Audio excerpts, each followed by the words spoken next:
মসজিদের বাইরে ঘোড়া পাহারায় থাকা লোকটি এমন একটি অদ্ভুত চুরি করল যার পরিণতি শুনলে আপনি চমকে যাবেন।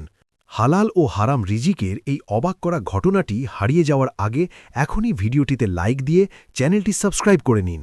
চলুন শুরু করি। একদিন খলিফা হজরত আলী রাদিয়াল্লাহু আনহু একটি মসজিদে নামাজ পড়তে গেলেন। বাইরে এক গরিব লোক দাঁড়িয়েছিল। আলী রাদিয়াল্লাহু আনহু লোকটিকে বললেন, আমি নামাজ পড়ে আসা পর্যন্ত আমার ঘোড়াটা একটু পাহারা দাও। আলী রাদিয়াল্লাহু আনহু মনে মনে নিয়ত করলেন, নামাজ শেষে তিনি ওই লোকটিকে খুশি হয়ে হালালভাবে 2 দিরহাম বকশিশ দেবেন।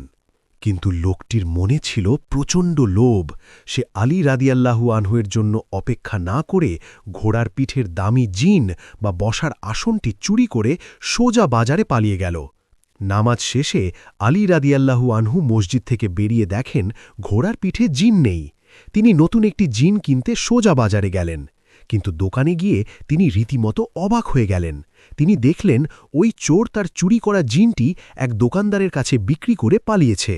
আর জানেন সে কত টাকায় ওটা বিক্রি করেছে? ঠিক 2 দিরহামে। আলী রাদিয়াল্লাহু আনহু আফসোস করে বললেন, সুবহান আল্লাহ, মানুষ যদি একটু ধৈর্য ধরত তবে আল্লাহ তাকে হালালভাবেই এই 2 দিরহাম দিতেন। কিন্তু তাড়াহুড়ো করে সে ওই একই পরিমাণ রিজিক হারাম উপায়ে খেল। রিজিক আগে থেকেই নির্ধারিত, শুধু আপনি হালাল পথে খাবেন না হারাম পথে সেটা আপনার পছন্দ। ভিডিওটি ভালো লাগলে শেয়ার করে কমেন্টে আলহামদুলিল্লাহ লিখুন।